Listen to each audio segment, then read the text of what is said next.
Ciri fisiknya Al-Mahdi ini, dahinya lebar, rambutnya kata Rasulullah ikal dan panjangnya, dan warna rambutnya pirang.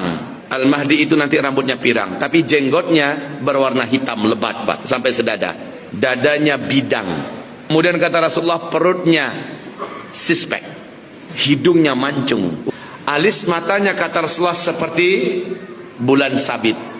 Alis matanya seperti bulan sabit. Bibir atas dengan bibir bawahnya sama tebalnya. Giginya rata.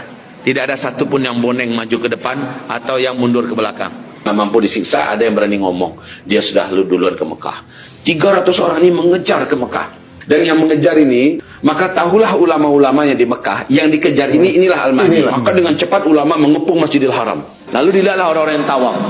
Ada seorang laki-laki, posturnya, kulitnya, rambutnya semuanya mirip dengan digambarkan Nabi. Diperhatikan betul. Maka ditangkaplah ia oleh para ulama di depan Ka'bah. Mengakulah engkau bahwa engkau adalah yang kami tunggu-tunggu. Rasulullah mengatakan, hanya engkau yang mampu menghentikan segala huru-hara yang terjadi di muka bumi hari ini. Hanya engkau yang mampu menghentikan segala bentuk kezaliman yang sedang melanda seluruh kaum muslimin sedunia. Hanya engkaulah harapan di akhir zaman. Imam Mahdi kita masukkan di sini sesuai dengan akidah kita, biarpun di pungkasan hadis, di pungkasan berita ini kita sebut ini sebagai furu'ul aqidah. Imam Mahdi akan hadir pada akhir zaman. Bukan keyakinan Syiah saja, kita ahli sunnati wal jamaati meyakini adanya Mahdi. Beliau akan hadir di muka bumi selama 7 tahun untuk mewujudkan keadilan, dan bersamanya akan terwujud kemakmuran bumi dengan curahan hujan yang menjadi sebab suburnya tanaman. Keterangan tentang keluarnya Imam Mahdi disebutkan dalam beberapa hadis berikut. La tadhabud dunya hatta yamlikul araba rajulun min ahli baiti wati usmuhsmi. Tidak akan berakhir kisah dunia ini sampai nanti menguasai, ada seorang Arab menguasai orang-orang Arab, ada seorang laki-laki dari ahli baitku. Yuwati usmusmi, yang namanya sesuai dengan namaku. Berarti namanya Imam Mahdi itu Muhammad bin Abdullah. Nah itu. Kemudian riwayat lain, dalam hadis riwayat Abu Daud, Al-Mahdi min itrati. Mahdi itu adalah dari keturunanku, keluargaku. Min waladi Fatimah, anak daripada Sayyidat Fatimah Zahra. Keturunan maksudnya. Dalam riwayat lain Bukhari, kaifa antum idza nazala ibnu Maryam fikum wa imamukum minkum. Nabi Muhammad bersabda, bagaimana keadaan kalian tatkala Sayyidina Isa turun dan kalian melakukan salat berjamaah dan imam kalian adalah dari kalian. Maksudnya itu nanti ada kisah lain. Jadi nanti Nabi Isa itu bertemu dengan Imam Mahdi. Yang satu Nabi, yang satu imamnya umat Nabi Muhammad. Lalu bagaimana ini kisah ini? Siapa yang akan jadi imam nanti? Apakah sebagai Nabi Isa? Sebagai Nabi atau? Ini ada disebutkan. Nabi Isa tidak menjadi imam, yang jadi imam adalah Imam Mahdi. Al-Mahdi minni, Mahdi dariku, dari keturunan Nabi. Ajlal jabhati, lebar. Jadi bersih dahinya, cerah begitu, menyala gitu. Akanal anf, mancung hidungnya. Yamla'ul arda qista, dengan di bawah kepemimpinannya terwujud keadilan di semesta. Wa adla, dan keadilan terwujud di semesta. Kamu muliat seperti sebelumnya dipenuhi dengan dzulman wa jura, kezaliman, kejahatan. Yamliku sab'a sinina, diberi oleh Allah kekuasaan hanya 7 tahun saja. Berdasarkan riwayat di atas bisa dipahami bahwa menanti akan hadirnya Imam Mahdi dan beliau berasal dari keturunan baginda Nabi. Bahwa nanti akan Imam Mahdi dan berasal dari keturunan baginda Nabi SAW. Namanya adalah Muhammad bin Abdullah yang akan menjadi imam kaum muslimin. Nabi Isa pun akan bermakmum kepadanya. Riwayat tentang Imam Mahdi adalah sangat banyak. Akan tetapi ulama tidak menganggapnya ada yang sampai derajat mutawatir. Ingat, kaidah mutawatir itu adalah yang benar, pasti benar. Kalau maknanya pasti dan pasti, orang nggak boleh berbeda. Yang berbeda kafir. Ini tidak sampai mutawatir sehingga ada orang yang mengingkari. Maka dari itu beriman akan datangnya Imam Mahdi bukanlah pokok akidah, bukan pokok akidah. Tapi kenapa kita masukkan di sini? Karena menyebar berita Mahdi kita masukkan. Kita pengikut ahli sunnah wal jamaah meyakini adanya Imam Mahdi. Kita meyakini Imam Mahdi bukan karena kita Syiah, bukan. Dan Imam Mahdi belum terlahir. Ternyata Imam Mahdi menurut sebagian kelompok adalah sembunyi. Sudah lahir sembunyi. Kalau Imam Mahdi kita belum terlahir. Dan kita pun tidak mengafirkan yang tidak beriman akan datangnya Imam Mahdi. Enggak. Yang tidak percaya dengan Imam Mahdi tidak kafir. Karena ini termasuk furu'ul akidah. Kita meyakini. Keterangan maka dari uraian di atas dapat disimpulkan Imam Mahdi nanti akan dilahirkan. Ini keyakinan ahli sunnah. Sementara kelompok lain meyakini Imam Mahdi sudah ada. Nabi Isa sudah ada saat ini. Nabi Isa sudah ada saat ini. Nabi Isa. Dajjal sudah ada saat ini. Harusnya Imam Mahdi ini turun, bukan turun ya bahasanya, kalau turun itu Nabi Isa aja. Imam Mahdi itu dibaiat nanti di tengah-tengah dunia ini sedang perang.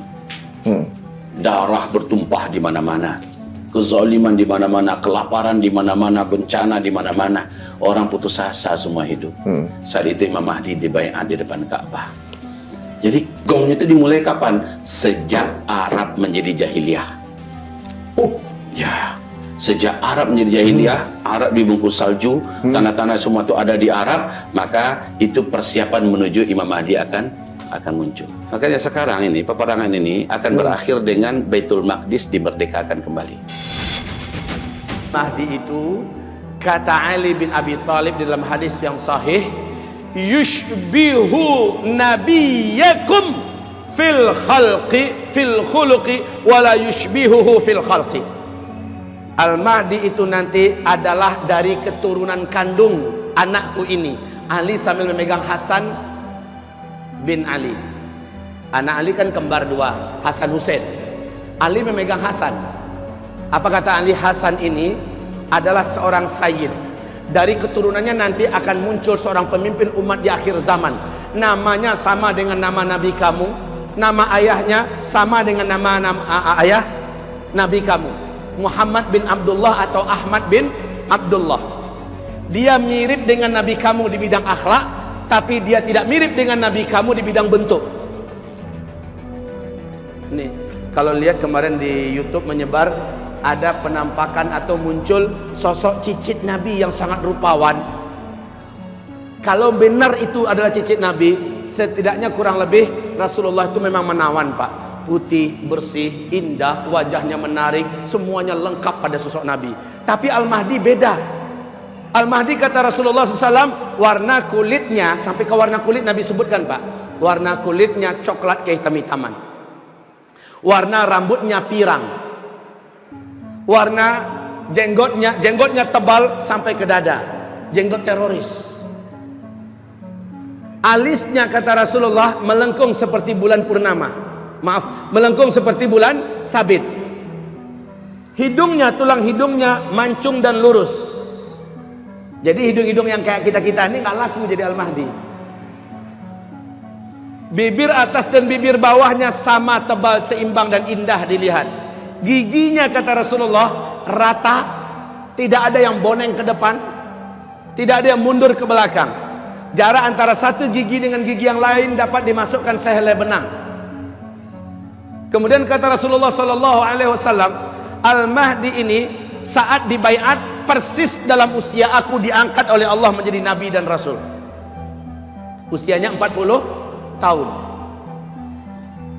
Ciri-cirinya tingginya, bidang dadanya, bulu dadanya, Nabi ceritakan dengan detail. Sampai-sampai kata Rasulullah, dia berbicara dan berbahasa dengan bahasa yang fasih, tapi tidak lancar mengucapkan huruf Ra. Huruf Ra-nya agak cadel, Pak. Ya.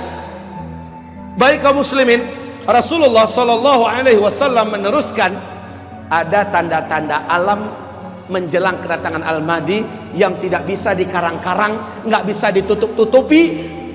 Tanda-tanda alam ini, yang pertama, Al-Mahdi akan muncul ketika Jazirah Arab dan negeri Arab sudah mulai dituruni salju.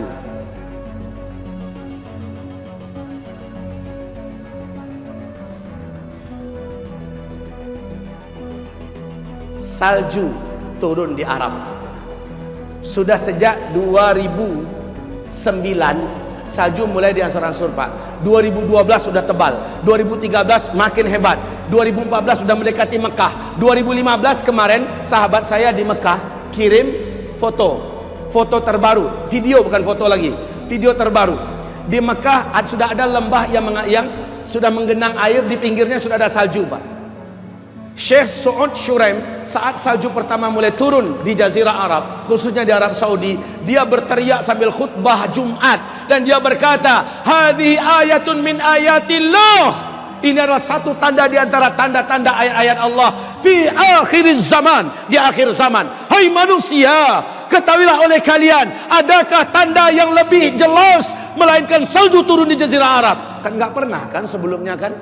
Nggak kebayang malah. Negeri gersang panas tandus kayak Arab gitu bisa turun salju.